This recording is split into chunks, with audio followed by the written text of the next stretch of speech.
di sila makakaranas ng kauntimang pahirap. Sa akala na mahangal, ang mga matuwid ay namamatay.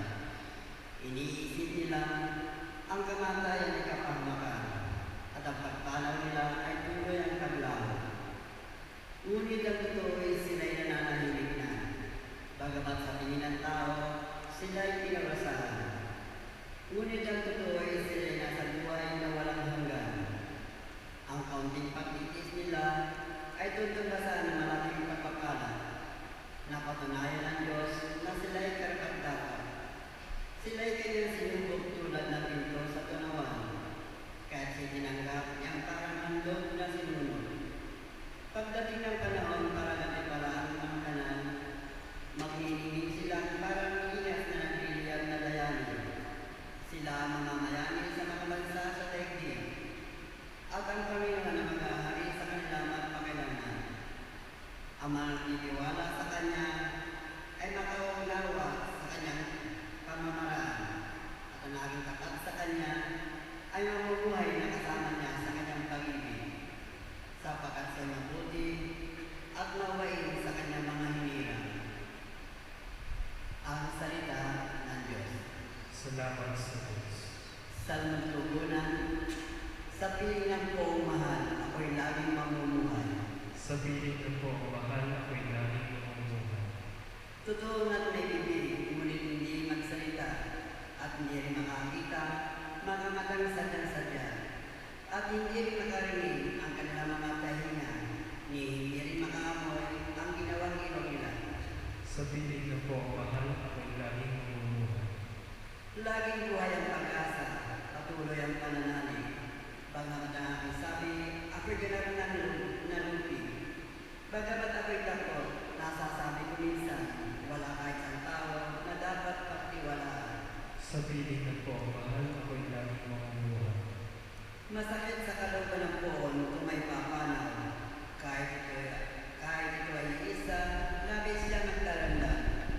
Panginoon, namin ang iyong amang lingkod. Inaling niya at ilubos. Sa piling ng poong mahal, ako'y laging mamumuhay. Ang lahat po ay magtayo bilang pagpuni sa mabuting balita ng Panginoon.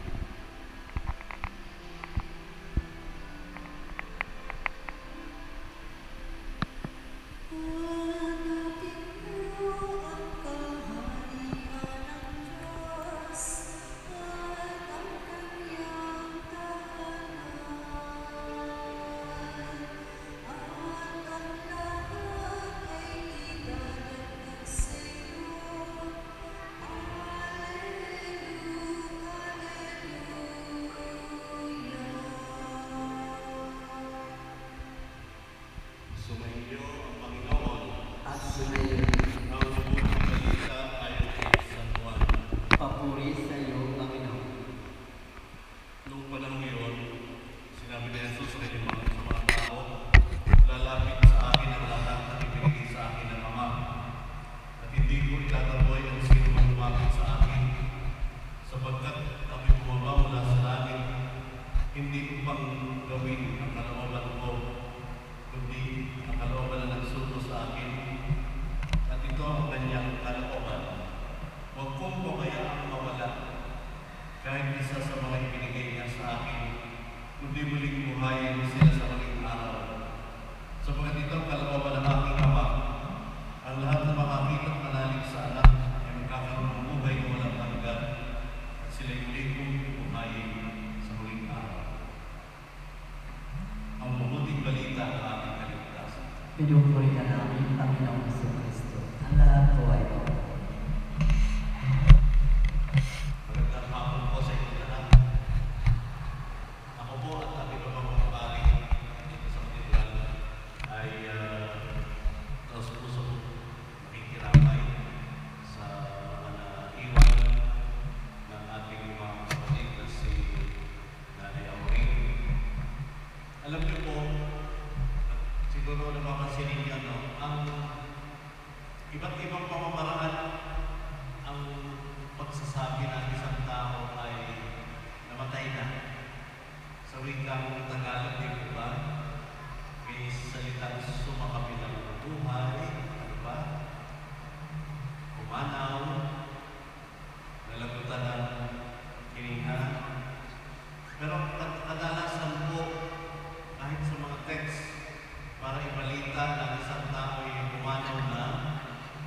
sinasabi natin ay wala na siya.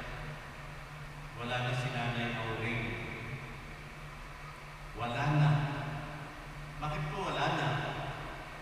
Sapagkat sa pagmano ng isang tao, para bang lahat ay nawawala. Napuputol ang ating koneksyon sa Kanya. Ang ibig sabihin ng wala na, ay wala na siya sa ating piling. Wala na yung taong isinilang sa mundo, 87 taon na ang nakalilipas. Wala na yung isang mabait na lola, mabait na ina. Wala na yung pakilala natin na ang paboritong pagkain ay estofado at pansit bacon. Wala na yung pakilala natin mahilig mag-garden, mahilig magdasal. Wala na yung taong sasabi na huwag kayo mag-alala kung kayo may sakit.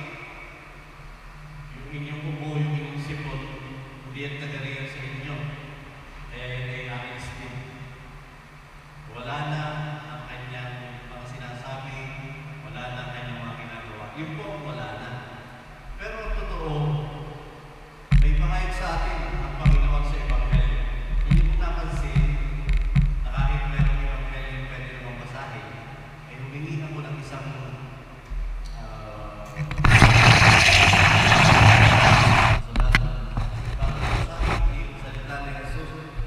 sabi sa atin na ito ang kanyang kalooban, huwag kong pabayaang mawala kahit isa sa mga ibigay niya sa akin. Hindi pala gusto ni Jesus na mawawala tayo. Kaya na ang totoo, si Nanay Auring ay hindi talaga nawala sapagkat kasama niya si Jesus. Hindi gusto ng Panginoon mawawala ang sino man sa atin. Sasamahan niya. Lalo pat ang namayapa ay naging mabuting tao, maalaala sa kanyang kabutihan, kaya hindi siya totoong nawawala. Sasamahan siya palagi ni Jesus patungo sa tahanan sa kabilang buhay. At ito po ay paalaala sa atin, huwag naman natin sisikapin mawala tayo sa piling ng Diyos. Saan tayo buhay pa po.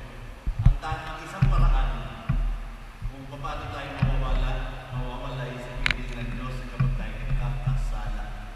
Kaya nga ang paalaala sa mga nabubuhay, huwag gagawa ng anumang bagay na ikalalayo natin sa Diyos. Sa mga tubig ang paalaala ay magpakabuti palagi.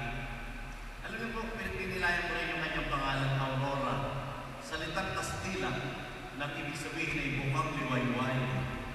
The word aurora in Spanish means dawn. Bukang liwayway. Ganda-ganda po nun. Hindi ko alam kung bakit aurora din ang tawag doon sa isang ulam na itlog na nilagyan ng karne. Aurora din po ang tawag ko pero hindi ko alam. Ang talagang aurora sa Kastila, ibig sabihin ay nagbubukang liwayway. Pag nagbubukang liwayway, sumisilaw po, sumisilay ang liwanag. Even in the Bible, the word dawn is always a sign of hope. Kapag dinasal minsan ni Zacarias, the dawn from on high shall break upon us. Magbubukang liwayway sa atin ang araw ng kaligtasan. Napakatawid ang magbubukang liwayway ay tanda ng pag-asa. Kasi nakakatakot ang gabi din po ba? Ang gabi ay madilim, wala kasi kuraduhan. Naalala ko po nung si tatay nasa ospital, ayaw ko ng gabi. Malungkot pag gabi, wala nang dumadalaw. Hindi mo alam na baka siya inaway ng buhay sa gitna ng gabi. Ang hirap kumilos pag gabi, tulog ang mga tao. Hindi mo alam kung sinong ikakausapin. Pero pag umaga na, ako'y sumisigla at may bagong pag-asa. Dahil kahit anong mangyari, marami kang makakausap. Marami kang mabibilhan.